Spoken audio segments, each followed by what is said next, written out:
Hoje, meus irmãos, nós vamos pregar a vocês a última mensagem da série Uma Vida Abençoada.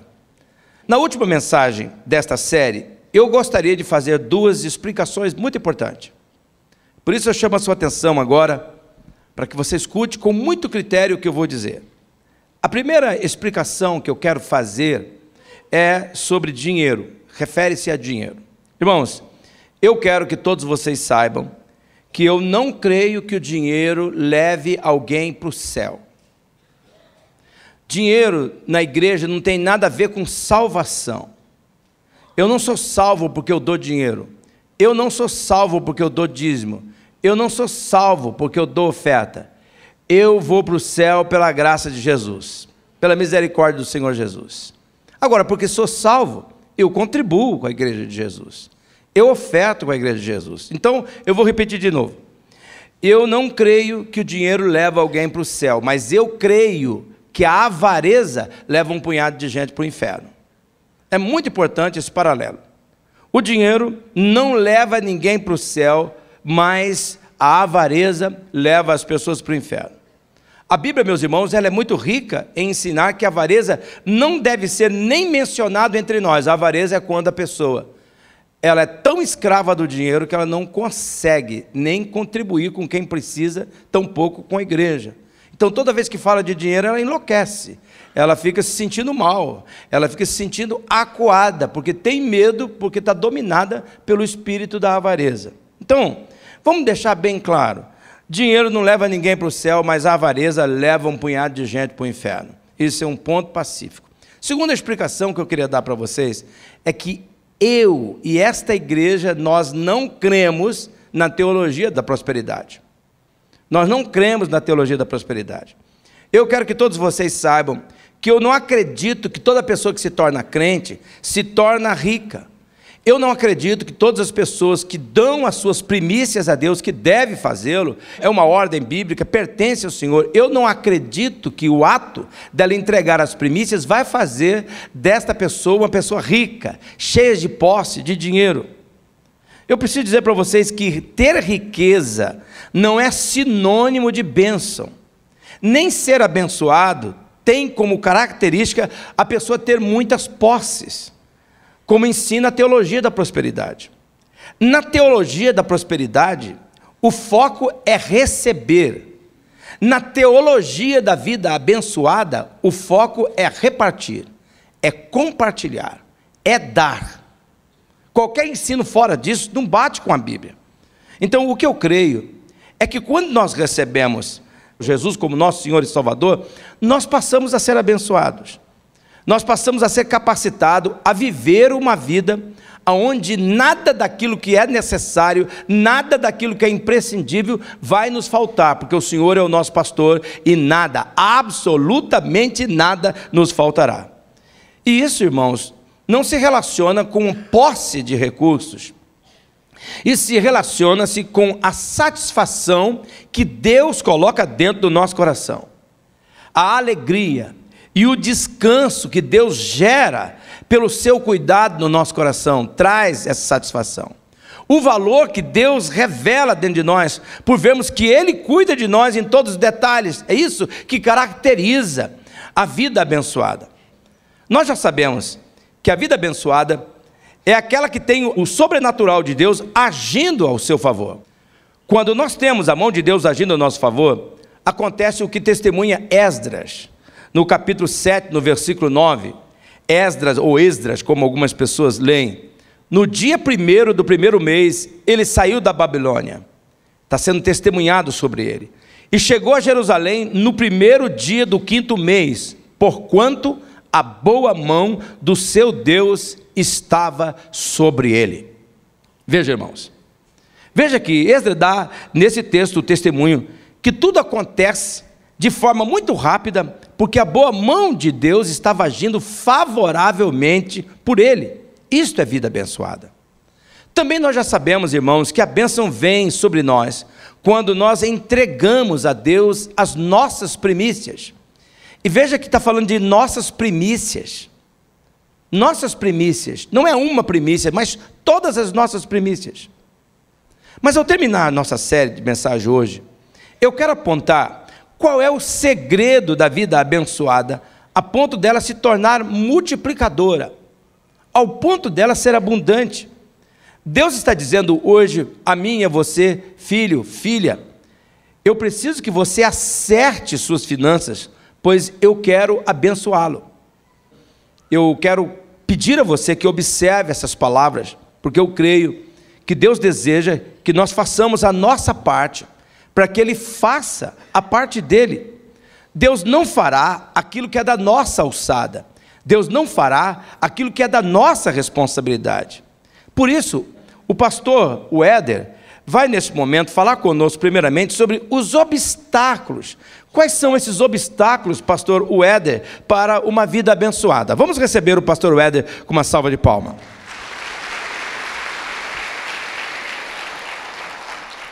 Existe sim impedimentos para a vida abençoada acontecer. E eu quero nominar algum deles para que a luz de Deus brilhe em nossas vidas.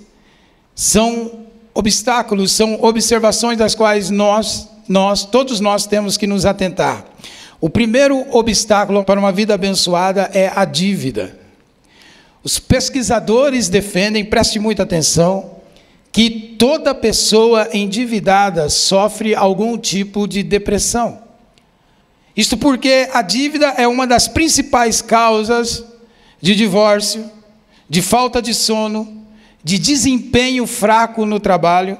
A dívida rouba a autoestima e impede a pessoa de alcançar seus sonhos, sabota os sonhos, destrói sonhos. Por isso, sabendo disto, o apóstolo Paulo já deixou algo muito claro, da qual você pode observar em Romanos capítulo 13, versículo 8, que diz: não fiquem devendo nada a ninguém, a única dívida que vocês devem ter é a de amar uns aos outros. Quem ama os outros está obedecendo a lei. Percebe a relação entre dever e amar uns aos outros? A única dívida aceitável por Deus é o amor pelas pessoas, o amor ao próximo. Agora, eu preciso destacar que existe uma diferença entre compromisso e dívida. Preste muita atenção. Dívida é algo que nós assumimos e que não temos condição de pagar. A dívida é isso. Nós assumimos algo, mas não temos condição de pagar. Compromisso é algo que nós assumimos e nosso orçamento tem previsão de pagamento. Isto é compromisso. Portanto, contrair dívida se constitui em um obstáculo à vida abençoada.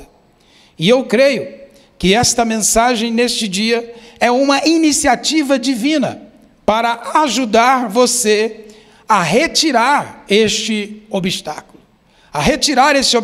da dívida. Por isso eu quero enfatizar aqui posturas para vencer a dívida. Pare de se comparar com o que as outras pessoas têm. A comparação é um fato que nos leva a endividar. Guarde pelo menos 10% do que você ganha. É a poupança. Isto é muito importante, é uma provisão. Livre-se do cartão de crédito. Acabe, livre com ele, quebre ele. Pare com isso. Limite seus gastos. Não espere por milagres instantâneos. Busque ajuda profissional. Seja um dizimista fiel em obediência à palavra de Deus. É com esses passos das quais nós vencemos este obstáculo. Se for necessário, para se livrar da dívida, venda bens, mude de carro, cancele cartões, como nós já falamos aqui, faça uma consultoria financeira, evite restaurantes e viagens, compre à vista e peça desconto, e fuja de promoções em loja, ou seja, fuja das dívidas, porque ela irá roubar a tua paz, ela será um obstáculo para que você tenha uma vida abençoada. Ela vai causar males, é um malefício que vai destruir a sua vida e vai impedir que você seja abençoado. Esse é o primeiro obstáculo. O segundo obstáculo para uma vida abençoada é manipulação. Muitas pessoas hoje em dia manipulam pessoas e situações para conseguir dinheiro. Muitos se fazem de vítima. Usam redes sociais para chorar a miséria. Queridos irmãos, preste atenção. Não manipule pessoas, pois Deus não abençoa a manipulação. É bom que saibamos que a palavra manipulação é da mesma origem da palavra bruxaria. Olha, você não pode jogar um verde para que as pessoas e esperar que Deus vá prover para você. Não tente manipular as pessoas e também não tente manipular a Deus em relação a isso. E aqui entra um princípio muito importante e registre essa verdade. Agonize diante de Deus para não agonizar diante dos homens. Preste atenção. Agonize diante de Deus para não agonizar diante dos homens. E aqui eu quero falar da importância da oração. Porque a oração, ela muda a realidade. Sempre que oramos, o nosso horizonte é alterado.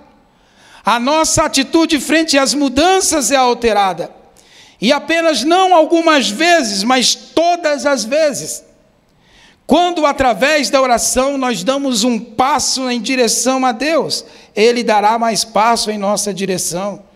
Com a oração, Deus se move para atender às nossas necessidades. É por isso que Jesus, Ele trouxe essa recomendação em Mateus capítulo 6, versículo 6, deixando esta verdade para nós neste dia, que diz assim: mas quando você orar, preste atenção, não é se você orar, mas é quando. Ele espera que estejamos fazendo isto. Quando você orar, vá para o seu quarto, feche a porta e ore ao seu pai que está no secreto, então seu pai que vê no secreto o recompensará. Fica claro, agonize diante de Deus para não agonizar diante das pessoas. Vá ao quarto da oração. E a conclusão que Jesus traz acerca de ir em busca e orar a Ele é esta no versículo 8, que diz: o seu Pai sabe do que você precisa antes mesmo de o pedirem. Ele sabe antes de pedirmos. E por que então você pergunta, mas por que Deus não me dá então? Por que razão Deus, Ele não me responde? Ele sabe antes de pedirmos o que nós necessitamos. E talvez Ele nos dá por dois motivos. O primeiro é que talvez não seja que ainda não é a hora da necessidade ser suprida. Deus tem um tempo de trazer a provisão. O segundo, talvez seja devido ao fato que Ele espera que você peça a Ele, que você recorra a Ele em oração. Todavia, o compromisso de Deus é nos ensinar quem de fato é o nosso provedor. E o nosso provedor não é a forma de fazermos as coisas, mas o nosso provedor é Deus.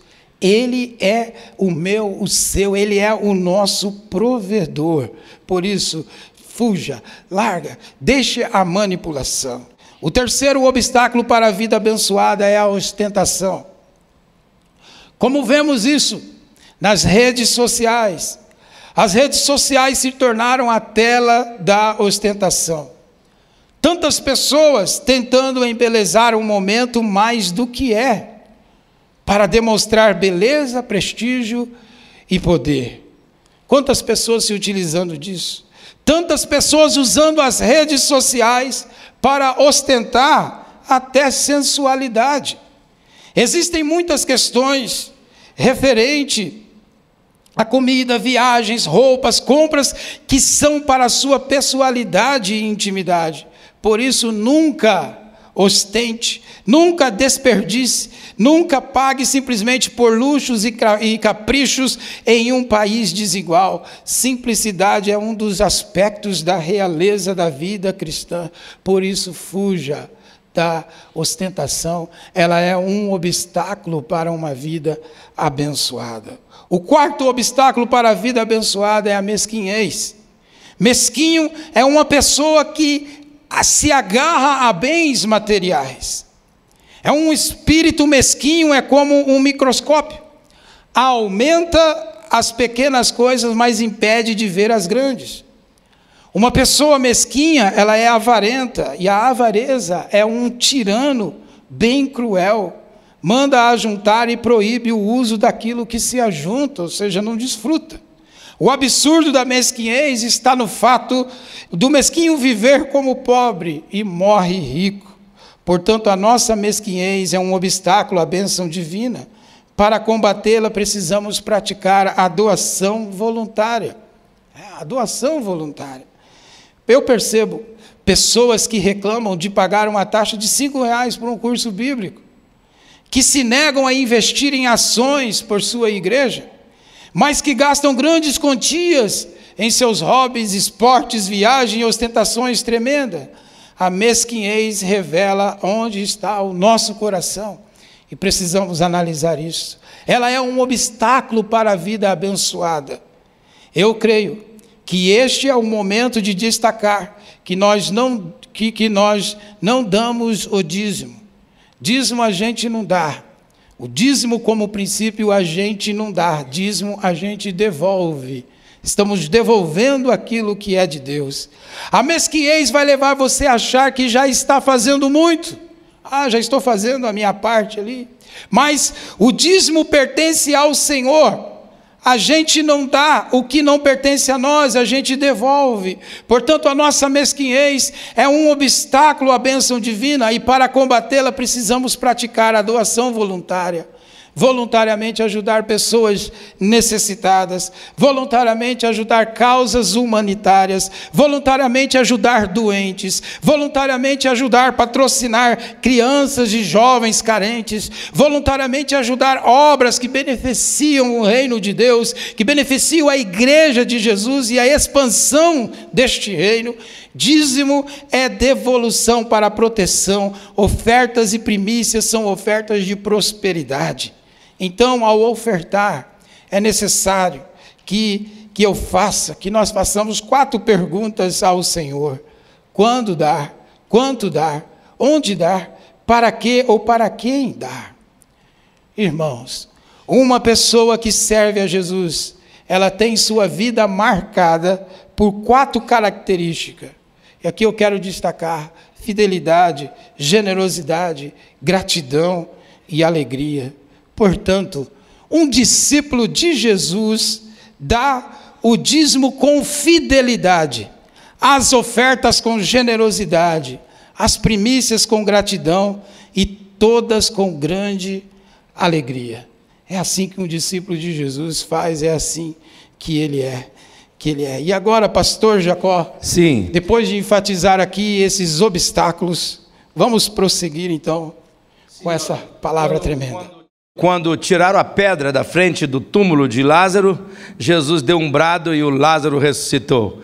A vida surgiu lá de baixo. Eu tive a oportunidade de estar no túmulo onde Lázaro supostamente estava sepultado. Desci lá embaixo. Gente, eu não sei como é que o Lázaro saiu dali todo enfaixado daquele jeito, mas é que a voz de Deus, quando sai para fora, ela é capacitadora. Quando nós tiramos os obstáculos, a bênção de Deus nos capacita a fazer a nossa parte. Então, nós já vimos aqui os obstáculos. Em segundo lugar, eu gostaria de destacar o segredo da vida abençoada, que é repartir. Jesus viveu e ele declarou esse segredo claramente durante todos os seus dias que ele viveu aqui a vida humana. Em todo o contexto, meus irmãos, do Novo Testamento, você conhece Jesus como? Que ele veio aqui para ser servido? Não, ele veio para servir. Em todo o contexto do Novo Testamento, você conhece um Jesus que veio aqui para repartir ou para receber? Não, Jesus veio para dar, para repartir. Nós vemos isso com o próprio Judas, que era ladrão, e Jesus o colocou. Qual o cargo que Judas tinha nos 12 discípulos? Ele era ladrão, e Deus o colocou como o tesoureiro. Ele era o responsável por todas as entradas das ofertas, dos dinheiros que eram entregues a Jesus. Jesus até sabia quem Judas era. Jesus sabia o que Judas fazia. Jesus fez o quê? Ele deu oportunidades até para um ladrão se redimir. Então, como nós vamos percebendo, Jesus foi um exemplo de repartir. Ele mesmo declarou em Marcos capítulo 10, no versículo 45, olha que texto: pois nem mesmo o Filho do Homem veio para ser servido, mas para servir e dar sua vida em resgate de muitos. E aqui está o segredo, é o segredo de repartir. Na teologia da prosperidade, que diz que você, então, porque é um homem de fé, você vai receber, receber, receber, receber. Não é dar, dar, dar. É ajuntar, ajuntar, ajuntar. Não é repartir, repartir, repartir. Por isso que eu falo sempre para vocês, todo esse tempo aqui é uma questão de coração. E não é uma questão de dinheiro, é uma questão das primícias, do meu tempo, das minhas habilidades, daquilo que eu tenho. Por exemplo, irmãos, quantas pessoas que estão aqui nesse culto que poderiam participar, irmãos, efetivamente, de maneira clara, com as suas habilidades, com as primícias do seu tempo, para abençoar a vida das crianças. Quantas habilidades que eu vejo que tem pessoas conversando com vocês aqui. E nesse aspecto, irmãos, eu aprovo a afirmação de Jacques Cousteau, um navegador, pesquisador. Ele diz: se um homem, por qualquer razão, tem a oportunidade de ter uma vida extraordinária, ele não tem o direito de manter essa vida extraordinária só para si. Ele não tem o direito. Esse é o segredo de seguir Jesus. Jesus é exemplo em repartir. Aliás, a Bíblia é clara em afirmar em Filipenses capítulo 2, no versículo 5, seja a atitude de vocês a mesma de Cristo Jesus. E qual era a atitude? Ele se humilhou, ele deixou o trono de glória, ele se deu, ele se doou, ele se repartiu. Por fim, eu gostaria de revelar algumas atitudes para a gente praticar o repartir. E aqui, meus irmãos, eu quero meditar num dos textos que eu julgo um dos textos mais fantásticos que nós temos na palavra de Deus, que está em João, no capítulo 20, no versículo 24 ao versículo 31. Veja só, Tomé, chamado Dídimo, um dos 12, não estava com os discípulos quando Jesus apareceu. Verso 25, os outros discípulos lhe disseram: nós vimos o Senhor. Mas ele lhe disse: se eu não vir as marcas dos pregos nas suas mãos, não colocar o meu dedo onde estavam os pregos e não puser a minha mão sobre o seu lado, eu não crerei. Uma semana mais tarde, no verso 26, os seus discípulos estavam outra vez ali, e Tomé com eles. Apesar de estarem trancadas as portas, Jesus entrou, pois, no meio dele e disse: paz seja com vocês. No verso 27, Jesus disse a Tomé: coloque o seu dedo aqui, veja as minhas mãos, estenda a mão e coloque-a do meu lado, pare de duvidar e creia. Verso 28 e 29, disse-lhe Tomé: Senhor meu Deus, Senhor meu Deus meu. Então Jesus lhe disse: porque me viu, você creu? Felizes os que não viram e creram. Verso 30, Jesus realizou na presença dos seus discípulos muitos outros sinais miraculosos, que não estão registrados neste livro, mas esses foram escritos para que vocês creiam que Jesus é o Cristo, o Filho de Deus, e crendo tenham vida em abundância. Veja, meus irmãos, que isso aqui acontece depois da ressurreição. E veja que Jesus reaparece aos seus discípulos depois da ressurreição, para deixar claro sobre essa ideia de repartir. Eu vejo esse texto, princípios que eles servem para qualquer momento da nossa vida, para qualquer área da nossa vida, mas em especial, eu creio que esses princípios têm a ver com a vida abençoada que nós temos pregado até aqui. Eu quero destacar algumas dessas atitudes para a gente aprender a repartir segundo o coração de Deus. A primeira atitude para praticar o repartir é decidir vencer, é encarar a incredulidade, é vencer a incredulidade. Por quê? Porque a incredulidade, ela irá lutar para você não repartir, para você não doar. Eu me lembro de um menino, um africano que eu conheci já há alguns anos atrás, e ele sempre ficou perto de mim. Ele mandava sempre mensagem, ele mandava sempre falando alguma coisa, e teve uma época de assim, ele me chama de pai, ele fala: pai, eu estou aqui no Brasil, eu preciso estudar, eu não tenho recurso, eu não tenho dinheiro. E o que ele me pedia, o valor que ele me pedia, mensalmente, era um valor para mim pequeno, mas para ele era tão significativo. Eu pensei: pô, esse rapaz agora entendi porque ele estava colado em mim esse tempo todo. Ele estava querendo só que eu desse a ele algum dinheiro. Até que os meus olhos se abriram, que Deus não me colocou aqui para ficar preocupado quem vai aproveitar de mim. É claro que eu tenho que ter critério, é claro que eu tenho que ter princípio, é claro que eu devo avaliar, mas eu devo confiar que Deus vai mandar pessoas à minha porta, à minha vida, em momentos específicos, que Ele vai deixar claro no meu coração, que eu digo, você vai ser o provedor deste menino. E nesse momento, eu tive que tratar a minha incredulidade. Falei, mas será que Deus está falando comigo? Será que não é a voz do meu coração? Sabe como é que eu aprendi que não era a voz de Deus? É que o diabo nunca vai dizer que você deve contribuir com alguém. O diabo sempre vai dizer, seja besta não, pega para você, gasta nas tuas coisas, ele que vai trabalhar, vagabundo sem vergonha. O diabo sempre vai fazer desta forma. O diabo nunca vai estimular você a fazer obra de caridade pelas pessoas. A incredulidade, ela irá lutar para você não repartir, para você não dar. Ela vai sugerir que você primeiro veja para crer. Este é um velho problema. Este é um dos problemas que, desde o tempo de Jesus. Veja o versículo 25 de João 20. Mas Tomé lhe disse, se eu não vir as marcas dos pregos nas suas mãos, não colocar o meu dedo onde estavam os pregos, e não puser a minha mão no seu lado, eu não crerei. Todavia, a mensagem de Jesus é clara. Ele diz claramente, não tenha medo de crer para dar. Você pode dar. Deus sempre vai pedir algo de você.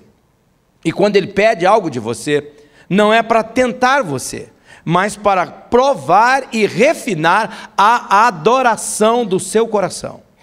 A adoração do seu coração. Então, você precisa vencer a incredulidade. Se você está crendo que Deus colocou você como uma fonte de bênção na vida das pessoas, então aprenda a repartir.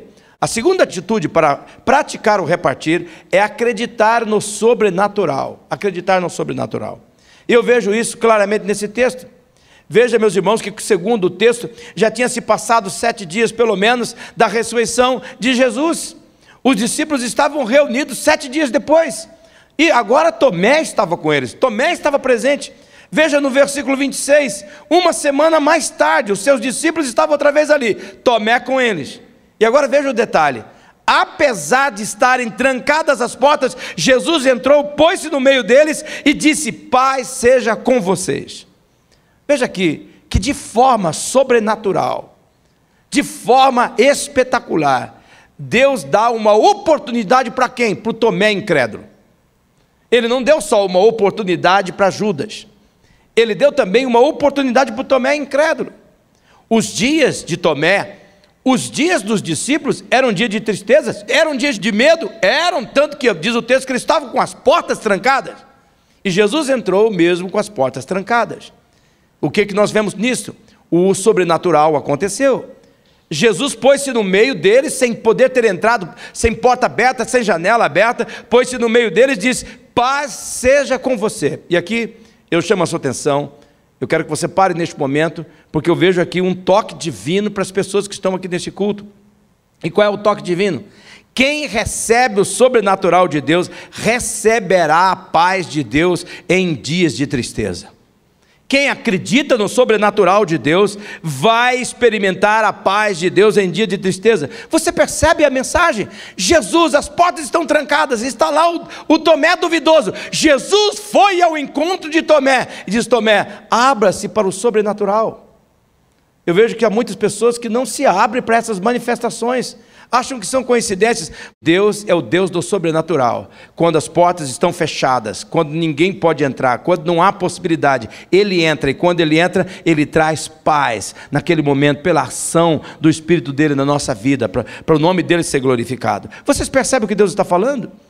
A terceira atitude para praticar o repartir é optar por crer. E aqui, irmãos, nós precisamos compreender claramente que a fé, ela é também uma decisão. A fé é também uma decisão. Um dos pais da igreja, chamado Agostinho, ele afirmou, não busque compreender para que possas crer, mas creia para que possas compreender. Tem pessoas que querem compreender tudo, mas como é que Deus faz? Como é que Deus age? Meu querido, para você basta saber que Deus faz. Ele está cuidando de mim, Ele está zelando por mim, é maravilhoso, Ele não vai deixar faltar nada, Ele é o dono do ouro e da prata. Como é que Ele faz? E eu não sei como é que Ele faz todas as coisas, o que eu sei é que Ele faz, e Ele faz além da conta, abundantemente, poderosamente, Ele vai além, isso eu creio. Veja que é isso exatamente que Jesus faz com Tomé. Olha o versículo 27. Jesus disse a Tomé: coloque o seu dedo aqui. Veja as minhas mãos. Estenda a mão e coloque aqui do meu lado. Jesus faz uma colocação: pare de duvidar e creia. O que é que Jesus está querendo dizer com isto? O medo é vencido pela fé, irmãos. O medo é vencido pela fé. Como é que é vencida a dúvida? A dúvida é vencida através da fé. Veja que Jesus dá a Tomé a oportunidade dele mesmo colocar o dedo no local da ferida. Jesus exorta firmemente Tomé, dizendo: pare de duvidar e creia. E aqui neste momento eu preciso parar. Eu preciso parar para falar com você. Será que existem pessoas aqui que ao invés de crer está duvidando? Você está querendo ver primeiro para depois crer, e é o contrário, você primeiro tem que crer para depois ver. Jesus exorta firmemente Tomé dizendo: para de duvidar e creia. Jesus não estava preocupado com ele mesmo, consigo mesmo. Não, a preocupação de Jesus era a falta de escolha de Tomé em ser uma pessoa de fé. Jesus leva Tomé a acreditar que repartir é uma escolha de fé, do mesmo modo que não repartir é uma escolha da incredulidade. Quando você decide a Deus: eu vou ser um provedor de necessidades, eu vou ser um canal da bênção de Deus na vida das pessoas, pode ter certeza, da fonte de onde jorra todas as riquezas, vai jorrar sobre a nossa vida. E isso não é teologia da prosperidade, isso é teologia da vida abençoada. Posso ouvir um amém de vocês? Por isso vença o medo. A fé é uma decisão. Você precisa escolher acreditar. Veja que na sequência do texto, do verso 28, Tomé afirma: Senhor meu Deus, Senhor meu Deus. O que isso mostra? Que Tomé escolheu crer, e porque creu, constatou o milagre da ressurreição. E aqui eu tenho um toque divino que eu quero destacar neste momento. Só será um colecionador de milagres quem decidir obedecer. Você vai coletar milagres se você decidir obedecer. Só os generosos terão os testemunhos dos milagres para contar. E os generosos que eu me refiro, de novo eu quero dizer, estou falando do coração, eu estou falando das primícias, eu estou falando das primícias do nosso tempo, eu estou falando das primícias dos nossos talentos, eu estou falando das primícias das nossas habilidades, eu estou falando das primícias daquilo que nós recebemos de Deus, em honrar Deus em primeiro lugar. E para praticar o repartir, nós temos que decidir crer para ver. Na fé em Jesus, a gente primeiro crê para depois ver. Primeiro, nós mesmos, nós primeiro cremos que Ele salva a nossa família. Por isso, nós cremos e oramos, e porque cremos, Ele salva a nossa casa, como é que está em Atos capítulo 16, verso 31. Primeiro, a gente busca o reino de Deus e a sua justiça, e porque nós buscamos primeiro o reino de Deus e a sua justiça, nós vemos Deus cuidando das outras coisas da nossa vida. Não é ver para crer, como Tomé achava. Tanto é verdade que Jesus confronta Tomé. No versículo 29 Jesus disse: porque você me viu, você creu. Agora veja a afirmação de Jesus: felizes os que não viram e creram. Aqui veja que Jesus fala de uma felicidade que experimentam aqueles que primeiro creem. Na fé cristã, primeiro a gente crê para ver. E eu creio, meus irmãos, que Hebreus capítulo 11, no versículo 6, coloca isso com muita clareza. Veja como é que Hebreus 11, 6 trata o assunto. Ele diz: sem fé é impossível agradar a Deus, pois quem dele se aproxima precisa crer. Não fala precisa ver. Precisa crer que Ele existe e que, agora colocando entre parênteses aí, Ele recompensa aqueles que o buscam. Veja que palavra aqui nesta manhã. Talvez você está esperando primeiro ver, quando Deus está dizendo: não, você vai precisar crer primeiro. Sim, aqueles que creem desfrutam de uma vida abençoada. Jesus é muito claro em João capítulo 20, no versículo 31. Mas estes foram escritos para que vocês creiam que Jesus é o Cristo, o Filho de Deus, e crendo tenham vida em seu nome. Ora, veja claramente, aqueles que creem desfrutam da vida que satisfaz, da vida plena, da vida integral, da vida da provisão divina, da suficiência de Deus. Então, avarentos, adoradores de Mamon, nunca viverão esta vida plena. Nunca viverão essa vida plena, porque por ter dinheiro, elas podem até ter dinheiro, mas não vão viver esta vida abençoada da plena alegria, da plena satisfação, é daqueles que primeiro creem. E porque creem, experimentam o mover de Deus. Eu creio que aqueles que creem, não só experimentam uma vida abençoada, como também a sua descendência se torna uma vida abençoada. A Bíblia registra um texto que me tocou muito o coração, no Salmo 112, no versículo 2, aqui diz: seus descendentes serão poderosos na terra, serão uma geração abençoada de homens íntegros. Olha como é que a Bíblia coloca vida abençoada. Não fala que serão uma geração abençoada de homens ricos, poderosos no dinheiro, mas aqui diz: serão uma geração abençoada de homens íntegros. Veja, irmãos, o que a palavra de Deus está dizendo. A história comprova que esta palavra, ela é verdadeira.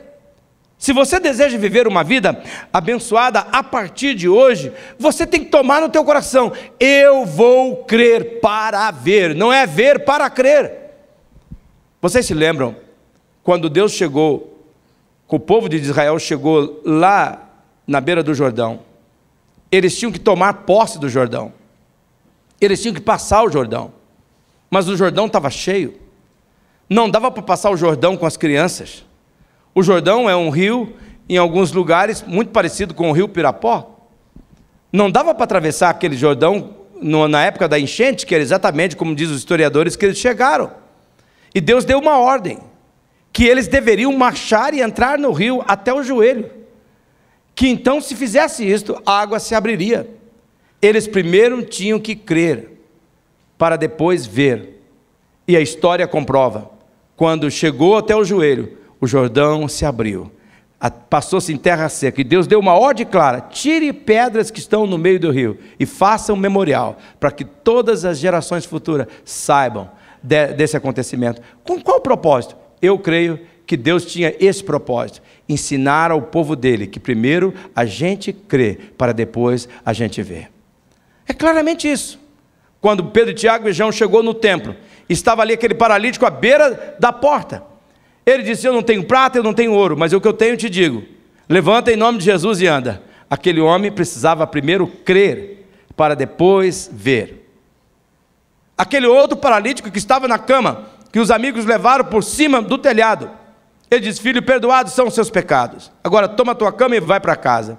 Primeiro ele tinha que crer, para depois levantar daquela cama. E aqui, meus irmãos, Deus está falando claramente conosco: primeiro você tem que crer, e você vai ver como que eu honro aqueles que dão as primícias. Que primícias? Dos seus tempos, das suas habilidades, do seu coração, incluindo inclusive os seus recursos, onde Deus é dono de tudo, e você é súdito, dependendo da graça e da misericórdia dEle. Eu queria que você fechasse seus olhos neste momento. Pai Celestial, nesse instante, ó Deus, em que nós estamos diante do Senhor, perante a Tua igreja, lido a Tua palavra, Senhor, nós não queremos ser igual Tomé, que tem que ver primeiro, para depois crer. Mas de uma certa forma hoje, o Senhor tem feito isto, o Senhor tem nos levado a ver, do Teu poder, da Tua grandeza, Senhor, de como o Senhor é o Deus da provisão, como o Senhor não abandona o Teu povo, e que vida abençoada, gloriosa é esta.